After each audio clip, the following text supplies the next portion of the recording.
A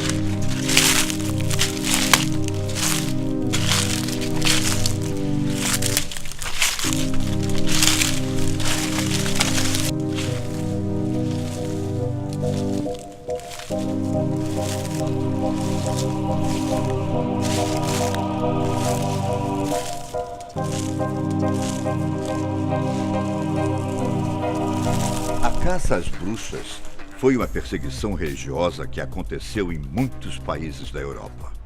De fato, a Igreja Católica perseguiu e matou muitas pessoas, principalmente mulheres, por causa de supostas relações com a bruxaria e com Satanás. Não é de hoje que a má fama das bruxas paira nesse mundo. Porém, vocês sabiam que o Antigo Testamento conta a história de uma bruxa? Pois hoje vou contar para vocês o caso da bruxa bíblica do Endor. Eu sou o Ivan Lima e seja bem-vindo ao canal Fatos Desconhecidos.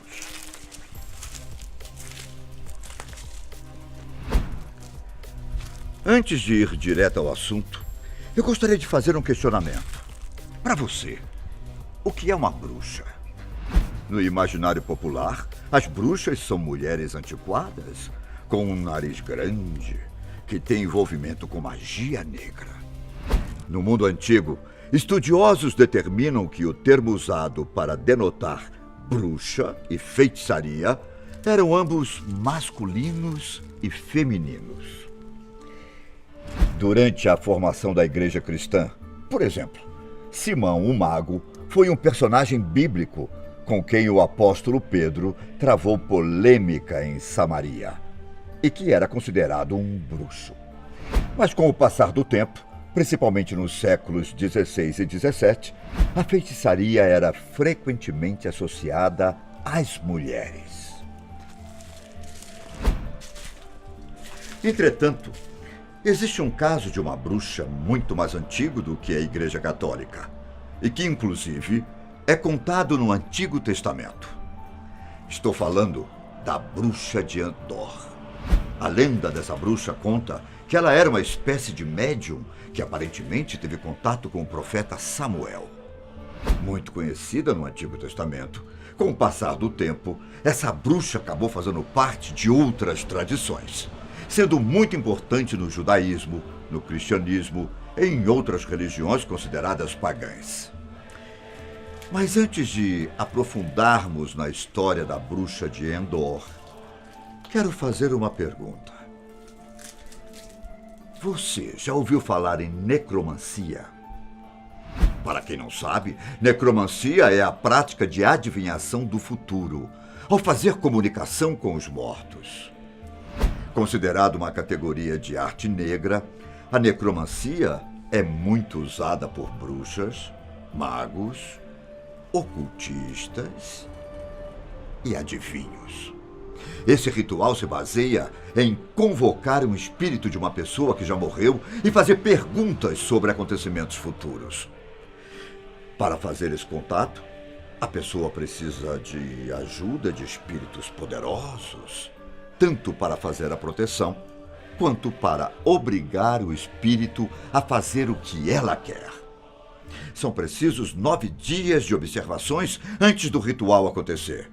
E enquanto isso, a necromante se prepara com longas horas de meditação, sacrifícios de animais, abstendo-se de sexo, vestindo roupas furtadas de cadáveres, bebendo suco não fermentado e comendo pão preto sem fermento. Entre os necromantes mais famosos estão o filósofo grego Apolônio de Tiana, o mago John Dee e a famosa bruxa de Endor. Agora que vocês sabem o que significa necromancia, ficará mais fácil entender a história da bruxa de Endor. Bom, a nossa história de hoje começa com a morte do rei Samuel. Samuel era o primeiro dos profetas na história de Israel, filho de Ana e Elcana. Ele viveu cerca de 1095 a.C. As escrituras sagradas contam que Samuel era apenas uma criança quando começou a escutar a voz de Deus. Samuel cresceu na presença de Deus, e toda Israel tinha conhecimento de que ele era um dos escolhidos pelo Criador. Conhecido como o profeta justo e com grande discernimento, foi Samuel quem ungiu os reis Saul e depois Davi. Mas quando Samuel morreu, seu corpo foi enterrado na cidade de Ramá, a noroeste de Jerusalém. Com isso, Israel tinha um novo rei, Saul. Saul, mesmo já sendo um adulto, ainda era um homem despreparado para governar Israel, principalmente para se envolver em conflitos. Quando os filisteus começaram a marchar para Israel, o rei Saul começou a se preparar para a batalha, posicionando seus homens em Gilboa.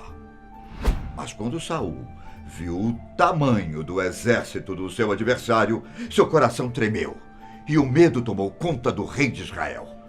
Eles tinham 30.000 carros de guerra, 6.000 cavaleiros e tantos soldados quanto os grãos de areia da praia do mar.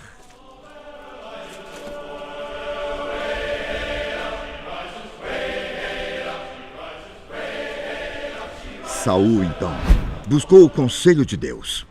Ele precisava ter o conhecimento da melhor escolha a se fazer naquele momento.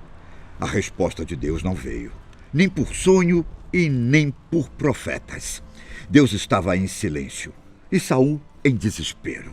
O rei de Israel então resolveu usar todas as estratégias para conseguir conselhos e ordenou que achassem alguém que tivesse o poder de falar com os mortos. O problema é que o Torá condena os médiuns ou feiticeiros como um crime capital. E Saul já havia expulsado e banido médiuns e feiticeiros do seu reino. Apesar desses eventos, os assistentes do rei disseram que sabiam de uma pessoa que morava em Endor e que podia se comunicar com os mortos. E é aí que começa a história da bruxa de Endor no Antigo Testamento. Saul, então, resolve visitar a bruxa de Endor. Ele retira todas as suas vestimentas reais para não ser reconhecido e vai até Endor, acompanhado de mais 2 homens para visitar a mulher. Já na casa da bruxa, Saul começa a relatar o que estava acontecendo e explica por que precisava invocar o espírito de Samuel. Samuel queria que a bruxa de Endor fizesse contato com Samuel, o profeta citado que já havia deixado esse plano. Bom, isso de fato acontece, mas muitas questões são levantadas em relação à aparição de Samuel. O espírito primeiro reclama de estar sendo perturbado. Durante a sessão, Saul pergunta para o médium: "O que você vê?" A bruxa responde o seguinte: "Eu vejo um ser divino saindo do chão." Saul então questiona como ele se parece. E a bruxa faz uma descrição vaga, dizendo o seguinte: "Um velho está chegando.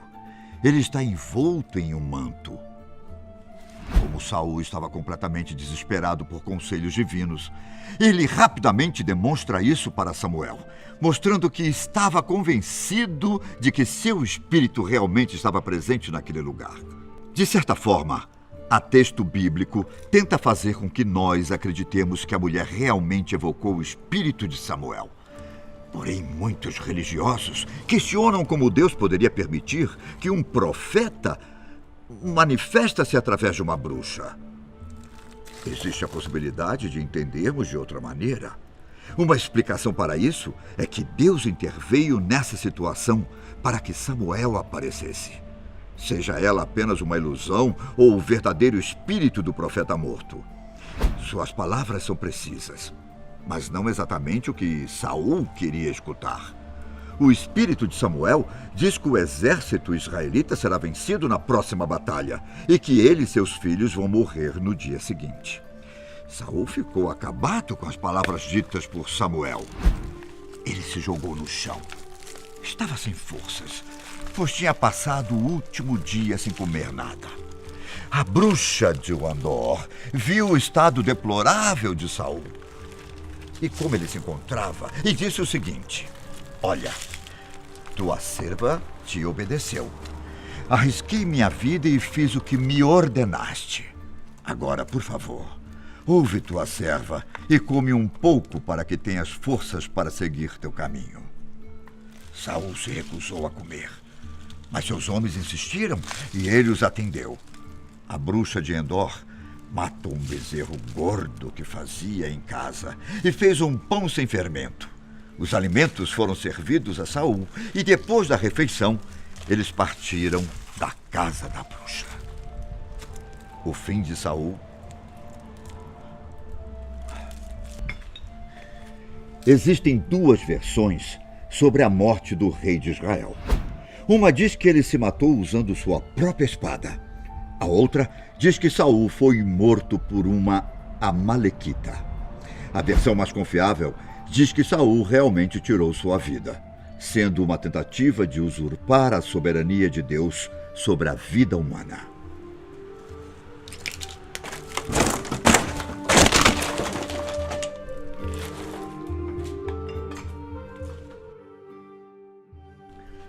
Esse é o relato sobre a bruxa de Endor, que está presente no Antigo Testamento. A história dessa feiticeira se estendeu para outras culturas. O texto judaico medieval Yalkut Shimoni, que é uma compilação de interpretações e explicações antigas de passagens bíblicas, cita a bruxa de Endor, assim como vários outros textos cristãos. Durante muito tempo, bispos e líderes religiosos debateram sobre as razões teológicas para a popularidade da bruxa de Endor, em muitos casos relacionando a magia negra com a mulher. Muitos teólogos afirmam que a história é completamente credível. O fato é que a bruxa de Endor se tornou muito popular entre os fãs da fantasia. Ela é conhecida como uma das primeiras mulheres lendárias que foi associada à feitiçaria. Alguns estudiosos ainda afirmam que ela pode ter sido uma profetisa. Ao longo dos anos, muitas outras histórias foram inspiradas nessa bruxa lendária. Surgiram até novas versões da história. No século XVI, por exemplo, o escritor Guillaume de Bartha fez um poema onde a bruxa de Endor está presente. Outros poemas e contos também envolvem a famosa bruxa. Na saga Star Wars, no episódio O Retorno de Jedi, existe a lua florestal de Endor, residência dos Yorks, que também faz referência à famosa bruxa de Endor. Mas afinal, será que a bruxa de Endor era apenas uma mulher médium? Ou era realmente uma feiticeira? Talvez a gente nunca descubra a verdadeira história dessa mulher. Por hoje é isso, meus amigos. Mas nos encontramos no próximo vídeo da Fatos Desconhecidos. Tchau!